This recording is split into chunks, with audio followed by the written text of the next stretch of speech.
ఎలా చేయాలో తెలుసుకోవాలి అనుకుంటున్నారా? అయితే వాతావరణం ఎలా ఉండాలి, ఎలాంటి నేల అనుకూలం, నాటడం ఎలా, అత్యధిక దిగుబడినిచ్చే నేల ఏది, తక్కువ సమయంలో తక్కువ వనరులతో అధిక నికర లాభాన్ని ఆర్జించేందుకు నువ్వుల పంట చాలా హెల్ప్ అవుతుంది అనమాట.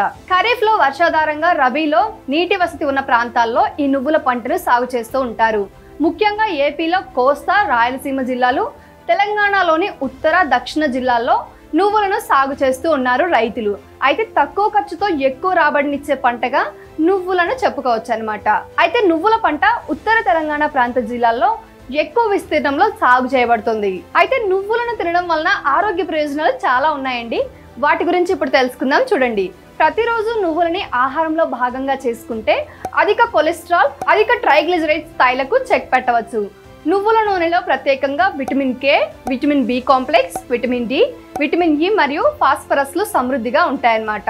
నువ్వుల్లో ఉండే సెలీనియం థైరాయిడ్ పేషెంట్లకు చాలా మేలు చేస్తుంది. అయితే రైతులు ప్రధానంగా పాటించాల్సిన పద్ధతులు ఏమనగా, నువ్వుల పంటను సాగు చేసేటప్పుడు మేలైన రకాలను ఎంపిక చేసుకోవటం, సరైన సమయంలో విత్తడం, సమయానుకూలంగా చేపట్టే యాజమాన్యం పైనే నువ్వుల దిగుబడి అనేది ఆధారపడి ఉంటుంది. అంటే నీటి యాజమాన్య పద్ధతులు, ఎలాంటి విత్తనాలను ఎంచుకోవాలి, కలుపు నివారణ చర్యలు, దిగుబడిపై ఒక అవగాహన, ఇలాంటి మరింత సమాచారం నేను మీకు పూర్తి వీడియోలో తెలియజేస్తాను. సో వీడియోని స్కిప్ చేయకుండా చివరి వరకు చూడండి. మీరు ఇప్పుడే మన ఛానల్ని కొత్తగా చూస్తున్నట్లయితే ఫ్రీడమ్ ఫార్మింగ్ తెలుగు ఛానల్ని సబ్స్క్రైబ్ చేసుకోండి. బెల్ బటన్ ప్రెస్ చేయడం మాత్రం అస్సలు మర్చిపోకండి. ఇక ఏమాత్రం ఆలస్యం చేయకుండా వీడియోలోకి వెళ్ళిపోదాం. హాయ్, హలో, నమస్తే, welcome to freedom farming Telugu channel. నేను మీ శిరీష కందుల. సో కొత్తగా వ్యవసాయం స్టార్ట్ చేయాలి అన్నా, మీకు ఏదైనా వ్యవసాయం గురించి మరిన్ని ఐడియాస్ కావాలన్నా ఇప్పుడే ఫ్రీడమ్ యాప్ ని డౌన్లోడ్ చేసుకోండి. ఇప్పుడు నువ్వుల సాగుకు అనువైన రకాలు మరియు వాటి వివరాల గురించి చెప్తాను. చూడండి, అధిక దిగుబడి సాధించాలంటే అనువైన రకాల ఎంపిక అనేది చాలా అవసరం. ఇది మాత్రం బాగా గుర్తుపెట్టుకోండి. అందులో మొదటిది హిమ. ఈ రకం విడుదలైన సంవత్సరం 2006. ఇది తెల్ల గింజ రకం అనమాట. కాయలు పొడవుగా ఉంటాయి. దీని దిగుబడి వచ్చేసి 1000 నుంచి 1050 క్వింటాల్ పర్ హెక్టార్ అనమాట. దీని కాల పరిమితి వచ్చేసి వేసవిలో 80 నుంచి 85 రోజులు. అయితే ఈ రకం గింజల నుంచి నూనె శాతం వచ్చేసి 46 నుంచి 48%. ఇక రెండవది రాజేశ్వరి రకం అనమాట. ఇది వెర్రి తెగులను తట్టుకుంటుంది, ఇంకా ఎగుమతికి అత్యధిక ప్రాధాన్యత కలిగినదనమాట. అయితే ఈ రకం విడుదలైన సంవత్సరం వచ్చేసి 1988. ఇది తెల్ల రకం గింజలను కలిగి ఉంటుంది అనమాట. ఇందులో దిగుబడి వచ్చేసి 800 క్వింటాల్ పర్ హెక్టార్ అనమాట. దీని కాల పరిమితి వచ్చేసి వేసవిలో 85 నుంచి 90 రోజులు. ఈ రకం గింజలు 50% నూనెను కలిగి ఉంటాయన్నమాట. ఇక మూడవది జగిత్యాల తిల్ 1. దీనిని JCS 1020 అని కూడా అంటారు. అయితే ఇది కాండం కుళ్ళు, బూడిద తెగుళ్లను బాగా తట్టుకుంటుంది అనమాట. అయితే ఇది వచ్చేసి విడుదలైన సంవత్సరం 2019. ఈ రకం విత్తనం తెల్ల గింజలను కలిగి ఉంటుంది. దీని దిగుబడి వచ్చేసి 1050 నుంచి 1100 క్వింటాల్ పర్ హెక్టార్ అనమాట. సో కాల పరిమితి వచ్చేసి 85 నుంచి 90 రోజులు. ఈ గింజల యొక్క నూనె శాతం వచ్చేసి 46 నుంచి 49% అనమాట. ఇక నాలుగవది జగిత్యాల టిల్ 2. దీనిని JCS 2454 అంటారు. విడుదలైన సంవత్సరం వచ్చేసి 2021. అయితే ఇది తెల్ల గింజలను కలిగి ఉంటది. దీని దిగుబడి వచ్చేసి 970 నుంచి 1030 క్వింటాల్ పర్ హెక్టార్ అనమాట. కాల పరిమితి వచ్చేసి వేసవిలో 90 నుంచి 95 రోజులు. అయితే ఈ గింజల యొక్క నూనె శాతం వచ్చేసి 46 నుంచి 49% అనమాట. ఈ రకం విత్తనాలు అల్టర్నేరియా తెగుళ్లను కొంతవరకు తట్టుకుంటాయన్నమాట.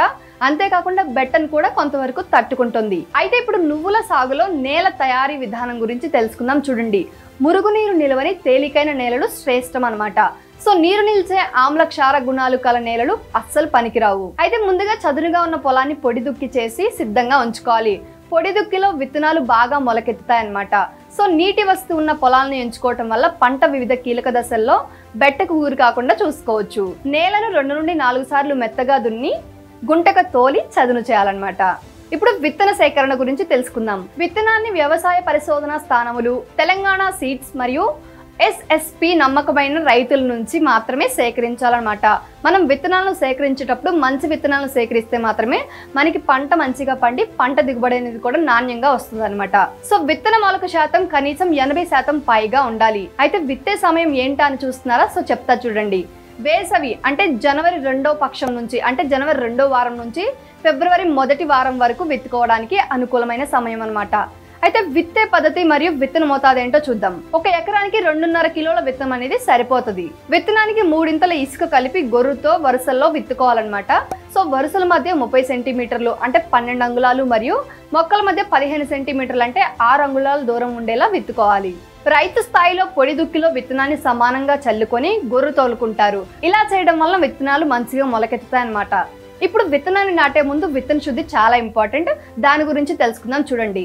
పంట తొలి దశలో రసం పీల్చే పురుగుల బారి నుంచి కాపాడుకోవడానికి ఇమిడాక్లోప్రిడ్ 2.0 మిల్లీలీటర్లు 1 కిలో విత్తనానికి కలిపి శుద్ధి చేసుకోవాలి. నేల నుండి సంక్రమించే తెగుళ్లను నివారించటకు 1 కిలో విత్తనానికి 3 గ్రాముల మ్యాంకోజిబ్ కలిపి విత్తన శుద్ధి చేయాలి. అయితే నువ్వులను విత్తడం ఒక ఎత్తు అయితే ఎరువుల యాజమాన్యం, నీటి యాజమాన్యం కూడా అంతే ముఖ్యం. బాగా గుర్తుపెట్టుకోండి. సో ఇప్పుడు అందులో ఒకటైన ఎరువుల గురించి తెలుసుకుందాం చూడండి. భూసార పరీక్ష ఫలితాలను దృష్టిలో ఉంచుకొని ఎరువుల మోతాదును నిర్ణయించుకోవాలి. ఆఖరి దిక్కులో ఎకరానికి 4 టన్నుల పశువుల ఎరువు, 16 కిలోల నత్రజని, 8 కిలోల పొటాష్ మరియు 8 కిలోల భాస్వరాన్ని ఇచ్చే ఎరువులను వేసుకోవాలి. ఈ ఎరువులను urea, DAP, muriate of potash రూపంలో వేసుకున్నట్లయితే ఎకరానికి 32 కిలోల యూరియా, 18 కిలోల డిఏపి మరియు 15 కిలోల మ్యూరేట్ ఆఫ్ పొటాష్ అనేది అవసరం అవుతుంది అనమాట. సో విత్తిన 30 రోజుల తర్వాత పైపాటుగా 18 కిలోల యూరియాని కూడా చల్లాలి. ఇప్పుడు కలుపు నివారణ చర్యల గురించి తెలుసుకుందాం. విత్తిన 15 నుండి 20 రోజులకు అదనపు మొక్కలను మరియు కలుపు మొక్కలను తొలగించి పలుచగా చేయాలి. 30 నుంచి 35 రోజులప్పుడు గొర్రుతో అంతర్కృషి చేసుకోవాలన్నమాట. అంటే గొర్రుతో దున్నుకుంటే మనకి ఏమైనా చిన్న చిన్న మొక్కలు, కలుపు మొక్కలు అలాంటివి ఉంటే అవి క్లియర్గా పోతాయన్నమాట. ఇప్పుడు నీటి యాజమాన్య పద్ధతిలో చూసుకుందాం. ముఖ్యంగా వేసవిలో సాగు చేసే వాళ్ళకి ఇది చాలా ఉపయోగపడుతుంది. చూడండి, విత్తిన వెంటనే పలుచటి నీటి తడి ఇవ్వాలి. పూత, కాయ అభివృద్ధి మరియు గింజ కట్టు దశల్లో తడులు ఇవ్వాలి. నువ్వుల సాగు చేసే నేలలో తేమ ఎక్కువ ఉన్న పరిస్థితుల్లో మొక్కల శాఖయోత్పత్తి మాత్రమే జరిగి ఆకులు, కొమ్మలు ఎక్కువగా వచ్చి పూత మరియు కాయ రాకుండా నిలిచిపోవడం జరుగుతుంది. కాబట్టి ఈ పంట సాగు చేసేటప్పుడు ఎక్కువ మోతాదులో నీరు అందజేయకూడదు అనమాట. ఇప్పుడు చీడపీడల యాజమాన్యం గురించి తెలుసుకుందాం. ఆకుముడత మరియు కాయతొలుచు పురుగు. మొగ్గ ఏర్పడే దశలో మొగ్గలను, పూతను, కాయల్లోని లేత గింజలను తింటూ పంటకు నష్టం చేస్తాయి ఇవి. సో దీనికి నివారణ చర్యగా ప్రొఫెనోఫాస్ 2 మిల్లీలీటర్లు 1 లీటర్ నీటికి కలిపి పిచికారీ చేసుకోవాలి. ఇక వెర్రి తెగులు, దీన్నే ఫిల్లోడి అని కూడా అంటారు. తెగులు సోకిన మొక్కల్లో ఆకులు చిన్నవై పువ్వులోని భాగాలన్నీ ఆకుల మాదిరిగా మారిపోతాయి. మొక్కల ఎదుగుదల తగ్గి పై భాగంలో చిన్న గుబురుగా ఉండి వెర్రి తెగులు మాదిరిగా ఉంటుంది. ఈ తెగులు దీపపు పురుగుల ద్వారా వ్యాప్తి చెందుతుంది.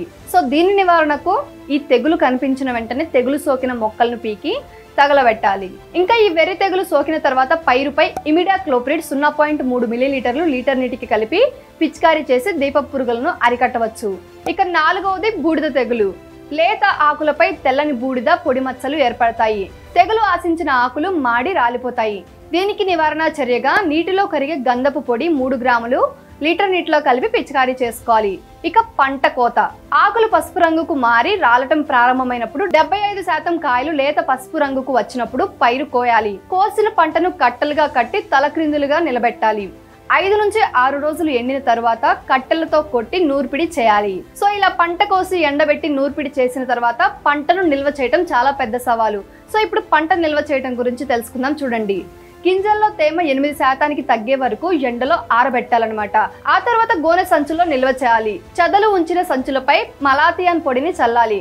పురుగు పట్టకుండా అప్పుడప్పుడు ఎండలో ఆరబెడుతూ ఉండాలి. సో ఇదండి, మీరు బఠానీ సాగు చేసినట్లయితే కనుక అది స్టార్ట్ చేసిన దగ్గర నుంచి, అంటే విత్తనాలు వేసే దగ్గర నుంచి కలుపు నివారణ చర్యలు, నీటి యాజమాన్యం, దాంట్లో మనం ఏదైతే అంతర్కృషి చేస్తున్నామో ప్రతి ఒక్కటి చాలా ఇంపార్టెంట్ అనమాట. ఇంకా ఆ తర్వాత పంట కోయటం, నూర్పిడి చేయటం, వాటిని ఎండబెట్టడం, ఆ తర్వాత ఆ విత్తనాలను గోనె సంచులో నిల్వ చేయటం, ఇదంతా ఒక ప్రాసెస్ అనమాట. ఈ ప్రాసెస్ అన్ని కరెక్ట్ గా చేస్తే మాత్రమే మనం ఈ పంట సాగులో సక్సెస్ అవ్వగలం. సో ఇదండి ఇవాల్టి మన అప్డేట్. సో మీరు కూడా ఈ పంట సాగు గనక చేయాలి అనుకుంటే కనుక ఇప్పుడు నేను చెప్పిన ప్రాసెస్ అంతా ఒకసారి చూడండి. మీకు తెలుస్తుంది క్లియర్ గా ఎలా సాగు చేయాలి, దాన్ని ఎలా నిల్వ చేయాలి అని చెప్పేసి. ఇంకా ఇదే కదండి, ఇలాంటి మరిన్ని వీడియోలు మన ఛానల్లో ఉన్నాయి. సో ఒకసారి స్క్రీన్ పైన కనిపిస్తున్నాయి కదా చూడండి. వ్యవసాయానికి సంబంధించి మీరు సేంద్రియ వ్యవసాయం ఎలా చేయాలి, సేంద్రియ ఎరువులు ఎలా ప్రిపేర్ చేయాలి, ఇంకా ఇలాంటి మరింత సమాచారం ఉంటుంది. అంతేకాదండి, ఇంకా ఫ్రీడమ్ యాప్ లో వ్యవసాయానికి సంబంధించి మరిన్ని కోర్సులు ఉంటాయన్నమాట. వ్యవసాయమే కాదు, వ్యాపారం, పర్సనల్ ఫైనాన్స్ కి సంబంధించి రకరకాల కోర్సులు, మీకు ఎలాంటి కోర్సు కావాలంటే అలాంటి ప్రతి కోర్సులు ఉంటాయన్నమాట. సో అక్కడ మీకు అనుభవజ్ఞులైన మెంటార్స్ ఉంటారు. మీకు ఎలాంటి డౌట్స్ వచ్చినా కోర్సు చూసిన తర్వాత వాళ్ళు క్లియర్గా వీడియో కాల్ రూపంలో మీకు గైడ్ చేస్తారు. సో సో ఇక ఎలాంటి ఆలస్యం చేయకుండా వ్యవసాయానికి సంబంధించి మరింత సమాచారం తెలుసుకోవడానికి ఇప్పుడే ఫ్రీడమ్ యాప్ని డౌన్లోడ్ చేసుకోండి.